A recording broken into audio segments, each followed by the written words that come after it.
The gaslights of Boston's Beacon Hill cast dancing shadows on wet cobblestones outside the Dalton family mansion. I press my forehead against the frosted window of my cab, watching yellow light spill from the tall windows. Steam rises from my coffee cup while the driver counts his tip twice. Inside, the mahogany-paneled dining room glows with candlelight. Crystal glasses catch flame and throw tiny rainbows across starched linens. The scent of roasted turkey mingles with old money and older resentments. I take my usual seat at the far end of the polished table, the one that makes it clear I'm family but not really family. Cynthia Dalton rises for her annual Christmas toast. At 50, she still carries herself like the debutante she was 30 years ago. Her pearl necklace catches light as she lifts her wine glass. It has been 7 long years since my mother Beatrice passed. The room falls silent except for Arthur's knife scraping against bone as he carves his prime rib. Griffin fidgets with his napkin. Felicity stares into her wine like it holds answers.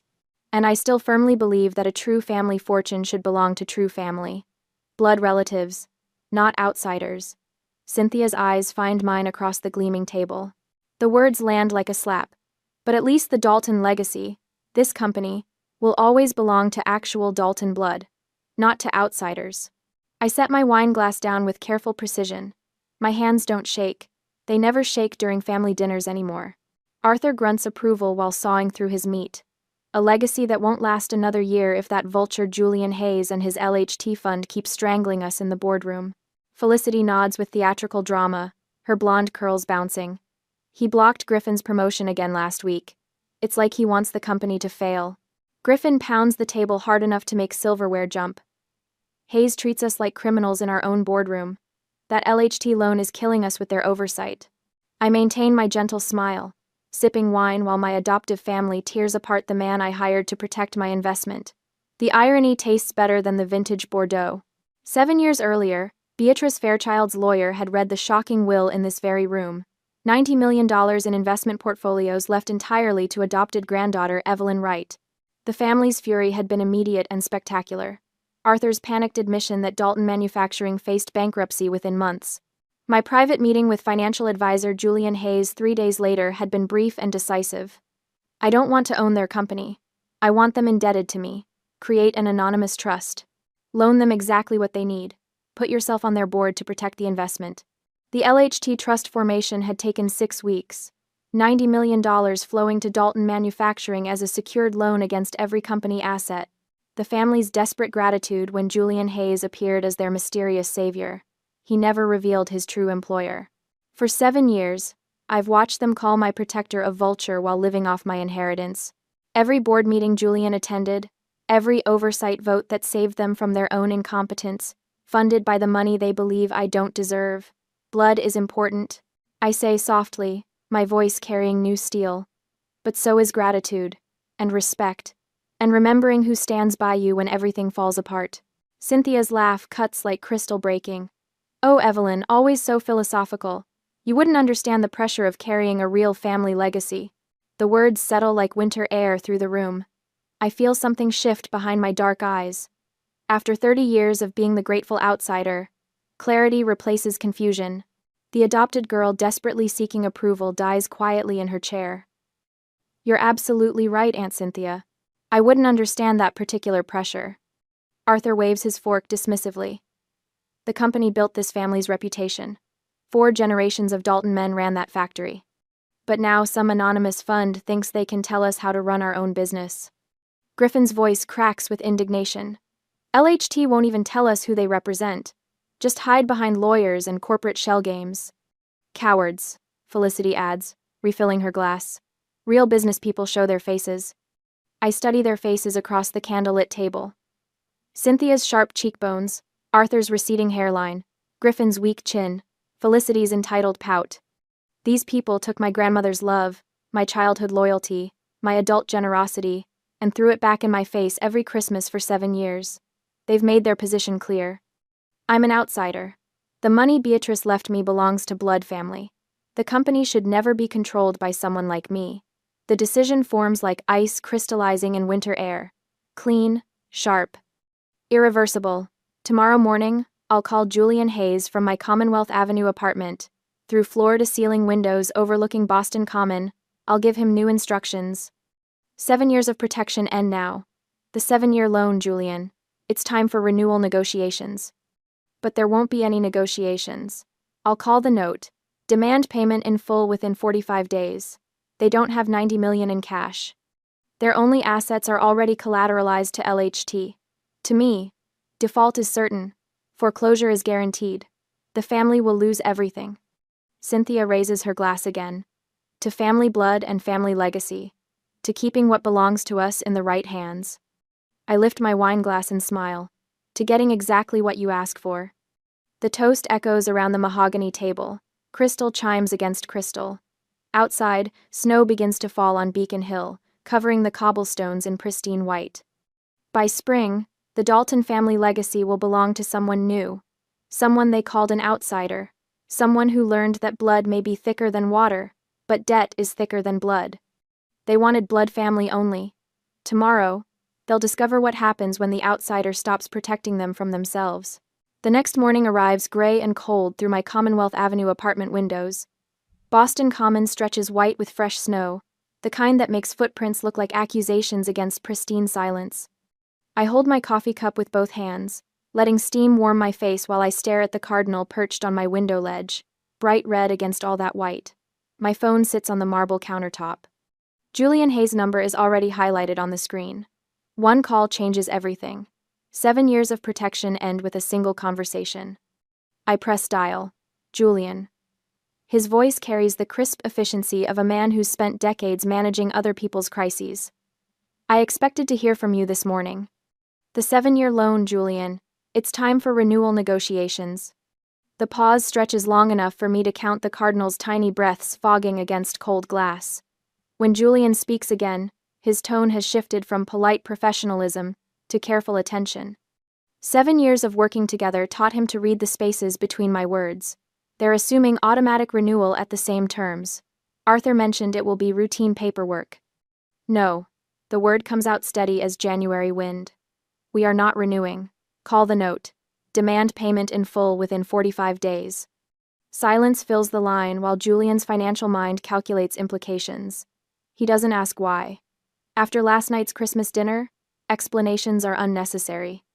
The Dalton family drew their battle lines clearly enough. Evelyn, they don't have 90 million in cash.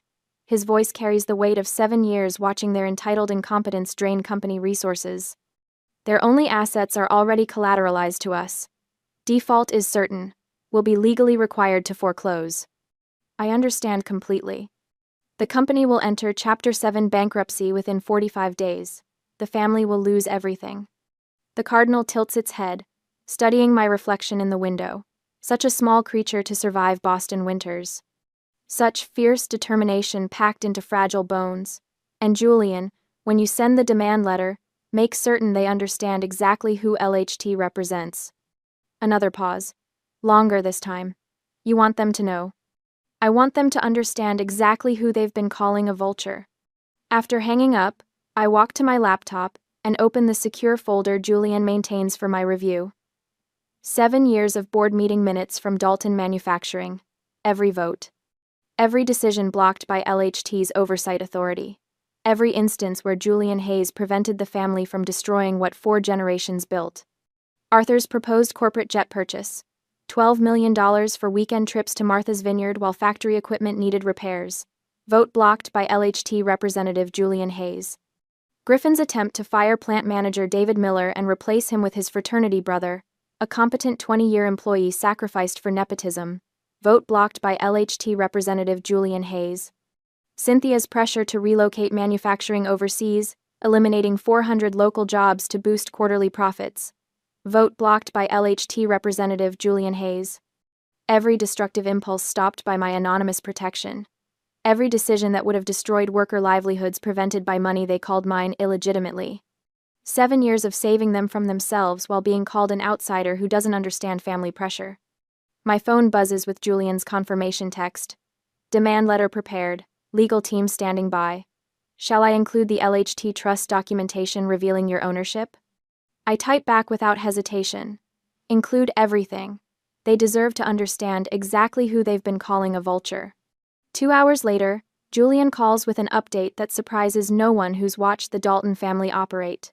Arthur's first reaction was panic. He called Boston Trust immediately asking for a bridge loan. They refused within 90 seconds. Of course they did. LHT owns everything, Evelyn. The factory, equipment, real estate, inventory, even their office furniture is pledged as collateral. No bank will lend $90 million against assets already promised to another creditor. Through my window, the cardinal has flown away. Only tiny claw marks remain in the snow on my ledge. Evidence of survival against impossible odds. What about Cynthia? According to Arthur's secretary, she screamed loud enough to crack crystal when he told her, then locked herself in the library with a bottle of scotch and their family lawyer's business card. And the children? Griffin and Felicity are apparently making desperate calls to every wealthy contact in their social circle, asking for emergency loans their trust funds can't possibly secure. The irony tastes better than my morning coffee. After 30 years of being reminded I don't belong to their blood family, they're discovering what life looks like without my protection. The competent oversight they called strangling was the only thing preventing complete collapse. Julian's legal team works with surgical precision assembling the documentation package. The $90 million loan agreement with its ironclad terms, security interests in every Dalton manufacturing asset filed with Massachusetts Secretary of State, personal guarantees signed by Arthur in desperate gratitude 7 years ago. Most importantly, the LHT Trust Charter, the Fairchild Fund organizational structure, the beneficiary designation that spells out exactly who controls their financial lifeline. Evelyn Wright. Sole owner and controlling party. The package will arrive at Dalton Manufacturing by certified mail, signature required. Arthur Dalton's trembling hands will sign for documents that destroy everything he thinks he owns. By tomorrow morning, they'll understand that their mysterious vulture has a face they've seen at every Christmas dinner for 7 years. The outsider who doesn't deserve family inheritance will reveal herself as the family inheritance they've been living off. The woman they called grateful will show them what real gratitude looks like when it stops flowing in their direction. Outside my window, new snow begins falling on Commonwealth Avenue. Clean white covering yesterday's footprints. By spring, the Dalton family legacy will wear a different name. Blood relatives only, Aunt Cynthia. Starting tomorrow, you'll get exactly what you asked for. The next morning, Arthur Dalton's hands shake as he reads Julian Hayes's demand letter in his corner office overlooking Boston Harbor. The mathematical brutality is clear. $90 million due in full within 45 days, now 44 or immediate foreclosure on all company assets. The words blur together on expensive letterhead. Payment in full. No extensions. Default triggers immediate asset seizure. He reaches for his phone with trembling fingers. His first call is to his primary banker at Boston Trust. The conversation lasts exactly 90 seconds. Arthur, I've already seen the filing. LHT owns everything.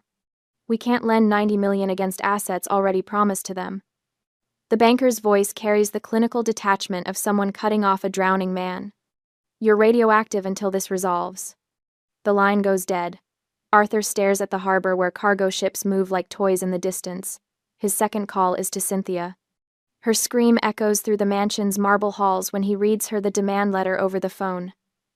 The emergency family meeting convenes that evening at the mansion. Cynthia paces the Persian rug like a caged lioness, while Arthur slumps in his father's leather chair. The chair seems to swallow him whole. Felicity and Griffin huddle together on the sofa, with lawyers' business cards scattered across the coffee table like losing lottery tickets. Every bank in New England refuses to touch us. Arthur reports, his CEO voice cracking. Hayes has us in a legal stranglehold. The security agreements cover everything. The factory, equipment, inventory, real estate. Even our company cars. Griffin's voice cracks with disbelief. How did LHT get this kind of control? We signed that loan 7 years ago to save the company. It was supposed to be routine business financing. Cynthia stops pacing. Her heels click against hardwood as she turns toward the scattered documents. The trust documents. Did anyone actually read who owns LHT? Hayes keeps dodging the question every time we ask. Arthur's secretary had delivered a second package that afternoon. Supplemental documentation, Hayes had called it. The LHT Trust Charter sits unopened on the coffee table like a live grenade. Felicity reaches for it first. Her manicured fingers tear through the legal seal. The pages rustle as she spreads them across polished mahogany. Corporate structure. trust formation, tax classifications. Then the final page, the beneficiary designation that changes everything. Evelyn Wright, sole owner and controlling party. The silence stretches like a held breath. Clock hands move on the mantelpiece. Outside, car doors slam on Beacon Hill. Then Felicity's voice, barely a whisper. That's Grandma's money. Our money. Cynthia's face transforms from confusion to pure rage. Color drains from her cheeks, then floods back in angry patches. She's been controlling Julian Hayes this entire time. Every board vote. Every decision. That little outsider has been playing puppet master with our family company for 7 years. Arthur's phone buzzes with a text message. Unknown number. Board meeting tomorrow, 2 p.m. Attendance mandatory. JH. The next afternoon, the emergency board meeting convenes in Dalton Manufacturing's cramped conference room. Fluorescent lights hum overhead. The scarred oak table bears coffee stains from decades of family meetings. Arthur, Cynthia, Felicity, and Griffin occupy one side like defendants in a trial. Julian Hayes sits opposite, his leather portfolio closed, hands folded with surgical precision. We know who you work for. Cynthia hisses across the table. We know about LHT. About her. Julian's expression never changes. His steel-gray eyes remain fixed on some point above their heads. Then you understand your situation clearly. Arthur leans forward desperately, his palms sweating against the table surface. There has to be a solution, some kind of payment plan, extended terms. We've worked together for 7 years. The loan terms were quite generous. 7 years at below market rates. LHT protected this company's interests while you focused on other priorities. Meanwhile, across town at Dalton Manufacturing's factory floor, plant manager David Miller receives an unexpected call from Julian Hayes. Steam rises from coffee assembly lines, where 400 workers build precision components. David, I need you to understand something. LHT values competent management. Whatever happens with ownership changes, your position is secure. David's 20-year career at Dalton has taught him to read corporate tea leaves. He's survived 3 recessions and 2 hostile takeover attempts. Mr. Hayes, should I be concerned about the company's future? The company will survive, under new ownership, with better leadership. Back in the conference room, Julian produces a second folder from his portfolio. Documents spill across the table like evidence in a murder trial. Board meeting minutes from the past 7 years. LHT's vote blocked your proposed corporate jet purchase. $12 million. Prevented Griffin's termination of David Miller. Stopped the overseas manufacturing relocation that would have eliminated 400 local jobs. Each document lands on the table with deliberate precision. Arthur's signature on the jet proposal. Griffin's termination memo for Miller. Cynthia's cost-cutting presentation advocating foreign labor. LHT has been the adult supervision in this boardroom. That supervision is ending. LHT. Griffin's face turns crimson. You had no right. Miller should have been fired years ago. My recommendations could have saved this company millions. Julian's voice remains level as winter wind. Your recommendations would have destroyed worker loyalty and product quality. LHT prevented those mistakes. The conference room door opens without warning. Evelyn Wright enters wearing a navy business suit, her dark hair pulled back in a professional chignon. Her heels click against linoleum as she moves with quiet authority to take the seat beside Julian Hayes. She places her hands flat on the scarred table. Good afternoon, family, she says, her voice carrying the calm of someone who holds all the cards. I believe it's time we discussed your loan. The shock in the conference room is electric. Arthur's mouth opens and closes soundlessly while Cynthia grips her pearls until her knuckles whiten. Felicity whispers, "Oh my God," repeatedly like a broken prayer. Outside the factory windows, snow begins to fall on the Boston skyline. 43 days remain before the loan comes due. $90 million they don't have. Assets they can't liquidate. A family company slipping through their fingers like sand. The adopted granddaughter they called an outsider sits perfectly still, waiting for their response. The shock in the conference room is electric. Arthur's mouth opens and closes soundlessly like a fish pulled from water. Cynthia grips her pearls until her knuckles whiten, the expensive strand cutting into her palm. Felicity watches in bewilderment. Griffin finds his voice first, jumping to his feet so hard his chair scrapes against linoleum. You can't do this. You can't just destroy a company. The courts won't allow it. His face flushes red as Christmas ribbon. Grandma Beatrice would never have wanted you to destroy the family company. I open my briefcase with deliberate calm. The leather clasps click like small bones breaking. The courts are very clear on this, Griffin. They always side with the secured creditor. And Grandma Beatrice left her money to me. I placed documents on the table with surgical precision. She trusted my judgment, not yours. The bankruptcy projections from 7 years ago spread across the scarred oak surface. Numbers don't lie the way family does. These are the financial reports from when Arthur came begging for help. Without our loan, Dalton Manufacturing would have closed permanently. Cynthia's voice shakes with fury and disbelief. You manipulated everything. You've been pulling Hayes' strings this whole time, controlling our business, our family. I provided capital when you needed it most. My voice carries the weight of 7 years of careful planning. I ensured competent oversight when family management proved insufficient. I protected 400 jobs when your cost-cutting measures would have eliminated them. Arthur tries a different approach, his CEO voice returning like muscle memory. Evelyn, we can work together. Your family. We can restructure the loan terms, bring you officially onto the board. My smile feels like winter wind across my face. At Christmas dinner, Cynthia made it very clear that family fortunes belong to blood relatives only, that outsiders don't belong. I fold my hands on the table. I'm simply respecting your wishes. The silence stretches like a held breath. Arthur's Adam's apple bobs as he swallows hard. Felicity stares at the foreclosure documents like they're written in a foreign language. Cynthia attempts her final manipulation, her voice dripping false sweetness thick as corn syrup. Evelyn, darling, family disagreements happen. Emotions run high during holidays. She leans forward with practiced charm. What if we made you an official partner? 30% ownership in exchange for new loan terms?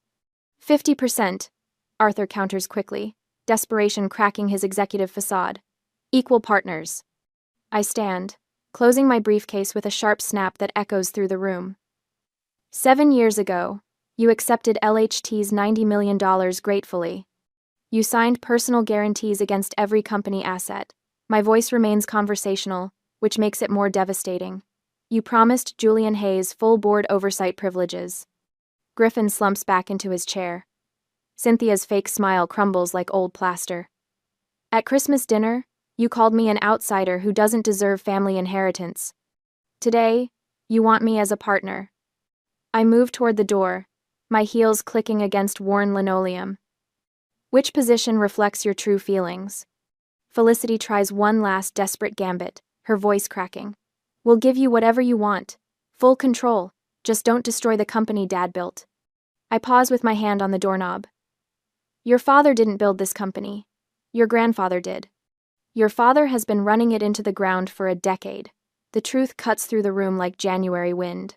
Julian's board oversight prevented complete collapse. Arthur's face goes gray as old concrete. Evelyn, please. Think of the workers, the families who depend on those jobs. I've protected those jobs for 7 years while you focused on corporate jets and nepotistic hiring. I turn the handle. You have 43 days to secure alternative financing. I suggest you start immediately. As the family sits in stunned silence, Julian Hayes distributes final documents with the efficiency of an undertaker. These are the foreclosure procedures and timeline. LHT will assume operational control if default occurs. His voice carries no emotion. All current management contracts will be terminated, except David Miller, who will become Chief Operating Officer under new ownership. He stands to follow me, gathering his leather portfolio. The company will survive this transition. Under competent leadership, it may even prosper. His eyes sweep the defeated faces around the table. The question is whether current ownership will survive. The moment we leave the conference room, the Dalton family's unity explodes into chaos. Through the thin walls, their voices carry clearly into the hallway. Griffin's voice rises first, sharp with accusation. Your blood relative's speech triggered this. She was ready to let sleeping dogs lie. Cynthia's response crackles with defensive anger. How was I supposed to know she controlled LHT? She's been sitting at our table for 7 years playing the grateful orphan. Arthur's voice carries the weight of a man watching his legacy crumble. We need solutions, not blame. Who do we know with 90 million in liquid assets? The question hangs in the air like smoke from a funeral pyre. Cynthia's voice cracks with the realization of social humiliation ahead. Everyone will know. The whole Boston social scene will watch our family lose everything to that adopted little nobody. Felicity starts crying, her sobs muffled but audible. 20 years from now, business school case studies will cover how we lost a century-old company because we couldn't keep our mouths shut at Christmas dinner. Julian and I walk through the factory floor toward the exit. Workers move between machinery with the steady rhythm of competent labor. These people deserve better than the entitled incompetence that's been governing their livelihoods. David Miller will make an excellent chief operating officer, Julian observes as we pass the plant manager's office. Through the window, I see David reviewing production schedules, his gray hair bent over paperwork that actually matters. He's spent 20 years keeping this place running despite family interference. Under new ownership, he'll finally receive the authority his competence deserves. Outside in the parking lot, December air cuts through my coat. Boston's skyline rises in the distance, glass and steel monuments to serious business, conducted by serious people. The Dalton family's amateur hour ends in 43 days. They'll try everything now, Julian says, unlocking his Mercedes. Emotional manipulation, legal challenges, desperate partnership offers. I slide into my own car, turning the key with steady fingers. Let them try. 7 years ago, they signed documents giving LHT complete security over every asset. They have no leverage left. Through my rearview mirror, I watch the Dalton manufacturing building grow smaller. Inside, 4 generations of family legacy transforms into 43 days of countdown. The arithmetic is simple and final. They wanted blood family only. Tomorrow, they'll discover what happens when the outsider stops protecting them from themselves. Day 38 of the 45-day countdown arrives gray and bitter. Snow melts in dirty rivulets down Commonwealth Avenue while my phone buzzes with Cynthia's incoming call. I let it ring twice before answering, watching the morning news ticker scroll Dalton Manufacturing's latest stock price collapse across my laptop screen. Darling. Cynthia's voice trembles with manufactured sweetness that fools no one, least of all me. I've been reflecting on Christmas dinner. I may have spoken harshly. Family stress, you understand. Could we possibly meet, privately, to discuss a family solution to this terrible misunderstanding? I check my calendar app while the financial reporter discusses distressed manufacturing assets and potential bankruptcy scenarios. The irony tastes better than my morning coffee. I'm sorry, Aunt Cynthia. I don't see how that would help. Her pause stretches long enough for me to hear Arthur's voice in the background, coaching her through this desperate performance. Please, I know Beatrice left you some resources. Could you possibly lend the family 10 million, just to tide us over while we restructure? You are a Dalton, after all. The desperation in her voice is perfect. After 7 years of calling me an outsider, Cynthia now needs the Dalton name to justify emergency financial help. Blood family suddenly includes adopted granddaughters when bankruptcy looms large. That's not possible.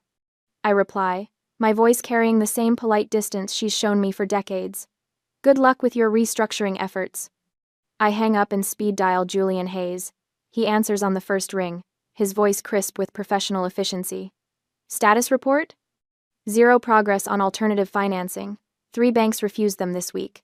Arthur hired a bankruptcy attorney yesterday from Morrison & Associates. They're out of moves, Evelyn. Completely out of moves. I close my laptop and walk to the window overlooking Boston Common. Joggers move along snow-dusted paths while dog walkers navigate icy sidewalks. Normal people living normal lives while the Dalton family legacy crumbles 45 blocks away. Thank you, Julian. I'll see you at 9 a.m. sharp. Day 45 arrives like inevitable morning. I dress in my sharpest navy business suit, the one that projects authority without apology. My reflection in the hallway mirror shows a woman who no longer seeks approval from people incapable of offering respect. Dalton Manufacturing's final board meeting convenes at 9 a.m. in their cramped conference room with its scarred oak table and flickering fluorescent lights. Arthur Dalton slumps in his chair like a defeated general, his face gray with stress and sleepless nights. Cynthia sits ramrod straight, her pearl necklace catching light as she clutches her purse. Felicity and Griffin huddle together in funeral silence, their usual banter replaced by hollow stares. Julian Hayes enters carrying his leather portfolio with the precision of a surgeon preparing for operation. Good morning. The 45-day period has expired. As of this moment, LHT officially declares Dalton Manufacturing in default. We are exercising our foreclosure rights under the security agreement. The words land like hammer blows. Arthur makes one final plea, his CEO voice cracking with desperation. Julian, you've worked with us for 7 years. Can't you convince LHT to extend the deadline? Just 30 more days? We're family, for God's sake. I represent LHT's interests exclusively. Those interests require immediate asset protection. Julian distributes foreclosure notices with methodical efficiency. Dalton Manufacturing will file Chapter 7 bankruptcy at 2 p.m. today. As the secured creditor, LHT stands first in line for asset recovery. The family stares at papers that transform their century-old legacy into legal jargon about debtor in possession and liquidation procedures. 4 generations of Dalton pride reduced to bankruptcy court. Filing numbers. Cynthia's voice breaks completely, her manufactured composure finally shattering. How did it come to this? We're family. We're blood relatives. Doesn't that mean anything anymore? I enter the conference room for the final time, my heels clicking against linoleum with measured precision. 4 pairs of eyes turn toward me with expressions ranging from hatred to bewilderment. I take the seat beside Julian Hayes and place my hands flat on the scarred table. Family? I ask, my voice devoid of the warmth they've never deserved. As I recall, Aunt Cynthia, you were very clear at Christmas. You said, and I quote, "A true family fortune should belong to true family, blood relatives, not outsiders." The silence is absolute. Griffin's mouth opens soundlessly. Felicity grips her chair arms until her knuckles whiten. Arthur's face cycles through confusion, recognition, and pure terror.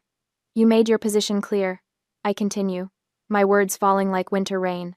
I've respected your wishes. The $90 million you considered mine illegitimately has been returned to its rightful place, LHT, away from your family. I turn to Julian with the calm authority of someone who planned this moment for 7 years. Proceed with the bankruptcy filing. I'll see you at the auction. 3 months later, I sit in the gleaming boardroom of Summit Dynamics, 40 floors above Boston's financial district. Through floor-to-ceiling windows, the harbor sparkles like scattered diamonds. As their newest board member, I review the integration proposal that will merge my acquired assets into their operations. The irony tastes sweeter than vintage champagne. The Dalton family lost their century-old company to their biggest rival, while I gained a 30% equity stake in the surviving business. Griffin's fraternity connections couldn't compete with $90 million in leverage. Summit's CEO slides the final documentation across polished granite. The manufacturing division integration is seamless. Your plant manager recommendation proved excellent. My first executive decision had been simple. David Miller, whose 20 years of competent leadership survived every Griffin-inspired termination threat, now holds the Chief Operating Officer position for our new manufacturing division. Later that afternoon, David sits across from me in my new corner office. His weathered hands hold coffee like it might disappear. 20 years of watching incompetent family members threaten his livelihood left permanent worry lines around his eyes. Miss Wright, I have to ask something. He sets down his cup carefully. Why did you save the company when you could have just collected the debt and walked away? I lean back in my leather chair, watching cargo ships navigate Boston Harbor below. 400 jobs matter more than family grudges, David. The company deserved better leadership than it was getting. His relief shows in the way his shoulders finally relax. Those people never appreciated what they had, always talking about family legacy while running the place into the ground. Legacy isn't inherited, David. It's earned through competence and respect for the people who do the real work. My reflection in the window shows a woman who no longer seeks approval from people incapable of offering respect. 30 years of being the grateful outsider, accepting scraps of conditional affection, ended with one Christmas dinner conversation. The adopted girl who desperately wanted to belong learned that belonging isn't given by blood relatives. It's chosen by people who value your contributions. My assistant's voice comes through the intercom. Miss Wright, you have a visitor in the lobby. Cynthia Dalton is requesting a meeting. I consider the request for exactly 10 seconds. Please escort Mrs. Dalton to the building exit. If she returns, notify security. Through my window, The city spreads like a circuit board beneath gathering clouds. Somewhere in those streets, Cynthia Dalton lives in a modest apartment near Fenway Park. Her Beacon Hill mansion sold 6 weeks after the bankruptcy to cover the personal guarantee shortfall. Her family fortune reduced to Social Security checks and bitter memories about ungrateful adopted relatives. Arthur's LinkedIn profile shows him listed as seeking new opportunities for the past 4 months. Griffin works nights stocking shelves at a suburban grocery store. The entitled prince who wanted to fire David Miller for sport now counts inventory until dawn. 6 months after the bankruptcy, my phone buzzes with a LinkedIn message from Felicity Dalton. She's working as a receptionist at a downtown law firm, her message carefully worded and apologetic, mentioning therapy sessions and personal growth revelations. I delete it without responding. Some bridges burn completely. Evening sunlight streams through my office windows as I review Summit Dynamics' quarterly reports. The Integrated Manufacturing Division shows record productivity under David's leadership. 400 workers kept their jobs through competent management, rather than family politics. Profit margins improved 20% when nepotism stopped driving personnel decisions. My phone displays 17 missed calls from blocked numbers. Arthur's desperate attempts at reconciliation, perhaps. Griffin calling about loan modifications that no longer exist. I turn off the device and open my laptop to draft an email to Julian Hayes about our Seattle acquisition opportunity. The last entry in my personal journal sits open beside my keyboard. Family isn't who shares your DNA. Family is who stands beside you when everything falls apart, who celebrates your success without resentment, who protects what matters to you. The Daltons taught me that blood can run cold, but chosen loyalty runs warm. They called me an outsider looking for family. They were wrong. I was family looking for people worthy of the name. Outside my window, Boston Harbor reflects the setting sun like molten copper. Tomorrow, Julian and I will discuss expanding westward. The manufacturing assets we acquired for $68 million now generate twice their previous revenue under professional management. The Daltons demanded blood family only. They got exactly what they asked for. LHT arrives at the bankruptcy auction as the secured creditor with legal priority. I don't spend a single new dollar. Credit bidding allows me to use the $90 million I'm already owed. I bid $68 million, an amount no competitor can match, acquiring all key assets free and clear. The $68 million is simply deducted from the total debt. Mathematical precision. Clean accounting. But the original debt was $90 million, which leaves $22 million outstanding. Arthur's face drains completely white when his bankruptcy attorney explains the personal guarantee consequences. The company's bankruptcy doesn't erase the remaining $22 million, because Arthur signed personal guarantees 7 years ago in his desperation for survival. LHT is now legally entitled to pursue their personal assets, the Beacon Hill mansion, their cars, their savings accounts. Everything they own becomes fair game to satisfy the remaining debt. They haven't just lost the company. They've lost everything. Cynthia stares at the auction paperwork with glassy eyes. This can't be legal. There has to be some protection for families. There is, I reply, standing to collect my documents. It's called loyalty, gratitude, basic human decency. You chose to exclude me from your definition of family. Now you're experiencing the consequences of that choice. The courthouse steps are slick with last snow as I walk toward Julian's car. Behind me, the Dalton family huddles together for the last time as wealthy people. By tomorrow, they'll be ordinary citizens facing ordinary consequences. I slide into the passenger seat and check my phone. David Miller has already texted confirmation of his acceptance as Chief Operating Officer for the new manufacturing division. Where to? Julian asks, starting the engine. Summit Dynamics headquarters. We have a company to run. Through the windshield, I watch Arthur help Cynthia down the courthouse steps. Her pearls catch gray light one last time, before they disappear into their attorney's modest sedan. Blood relatives only, she said. Family fortunes for family blood. They got exactly what they asked for.